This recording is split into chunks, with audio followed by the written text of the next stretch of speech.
Pecutan. Pecutan ialah kadar perubahan hal laju, ataupun kita boleh tulis sebagai A sama dengan dV dt, ataupun A sama dengan d kuasa 2S atau dt kuasa 2. Ini maksud dia, kita bezakan formula sesaran dua kali. Bezakan formula sesaran dua kali, kita dapat formula pecutan. Konsep yang biasa kita pakai. Kalau A adalah positif, maksudnya hal laju meningkat, semakin meningkat. Kalau A kurang daripada kosong, maksud dia hal laju berkurangan, semakin berkurangan. Atau ini kita namakan sebagai pecutan. Yang ketiga, apabila pecutan sama dengan kosong, ini bermaksud hal laju maksimum atau hal laju minimum berlaku.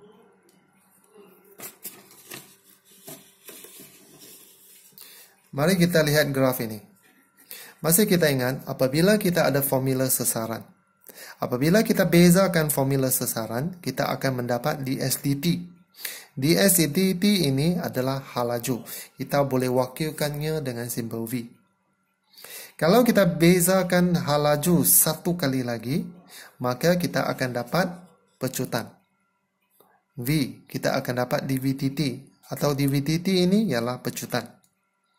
Ataupun V ini bersamaan dengan kita bezakan ds dt ini satu kali lagi. So, cara kita menulis ialah d square S bahagi dt square. Daripada kalau diberi formula sesaran, beza satu kali kita dapat hal laju, beza satu kali lagi kita dapat pecutan.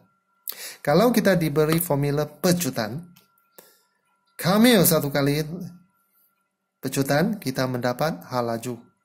Kamilkan hal laju, kita dapat sesaran. Yaitu, kalau kita diberi pecutan, hal laju ialah kita kamilkan pecutan terhadap T. Maka kita akan mendapat formula untuk hal laju. So, kita akan belajar konsep yang seterusnya dengan menggunakan gambar raja ini. Contoh yang pertama.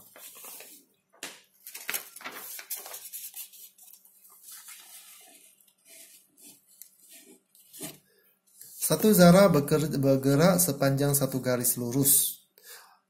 Ini formula sesaran. Diberi formula sesaran. S sama dengan, adalah sesaran. Kita ingat faham. Adalah sesaran pada saat T selepas melalui titik O. Sesaran pada T saat selepas melalui titik O. Daripada ayat ini, kita faham bahawa apabila T sama dengan kosong, kita faham bahawa pada T sama dengan kosong, zarah itu melalui titik O, iaitu titik rujukan kita. Kalau zarah itu betul-betul di atas titik rujukan, maka sesarannya sama dengan kosong. Daripada ayat ini kita tahu T sama dengan kosong, S sama dengan kosong. Next, dari formula sesaran. Kalau kita bezakan sesaran ds dt, kita akan dapat V. Macam mana beza? 3 darab 2, kemudian kuasa ditolak 1. 3 darab 2, 6. 2 darab 5, 10. Ini adalah formula untuk hal laju. Kita dapat formula hal laju. Bezakan formula hal laju satu kali lagi. Apa yang kita dapat? Kita bezakan V, kita dapat dv dt. So, apabila kita bezakan formula hal laju, kita dapat formula untuk pecutan.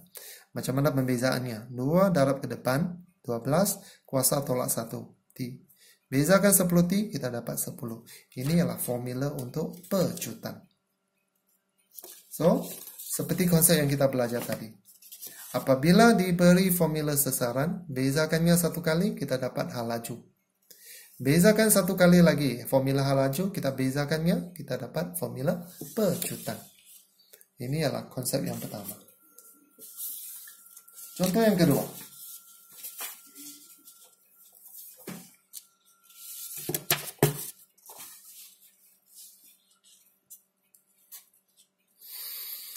Satu zarah bergerak dalam garis lurus melalui satu titik tak O.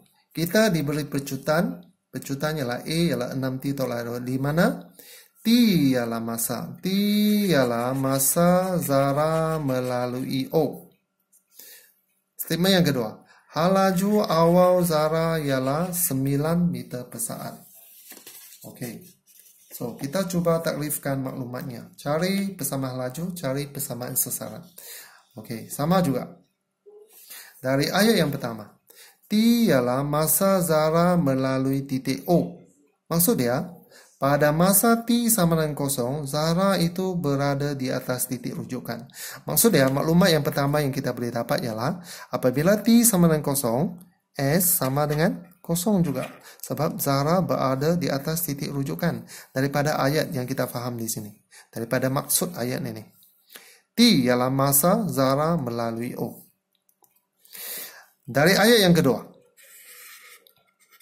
Laju awal ialah 9 meter per saat. Laju awal maksud dia apabila T sama dengan 0, V laju ialah 9 meter per saat. Ini ialah dua maklumat yang kita dapat dari pernyataan yang diberikan kepada kita.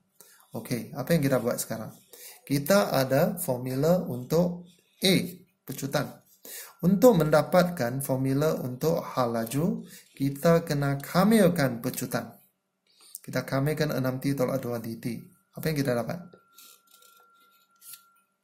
Kamilkan 2, 2 kuasa 1, 1 tambah 1, 2 bahagi 2. Kamilkan 2, kita dapat 2T. Jangan lupa kita ada C. C ini adalah satu pemalah. Masih ingat apa yang kita buat dalam pengamilan? Kita kena cari nilai C ini. Cikgu ringkaskan.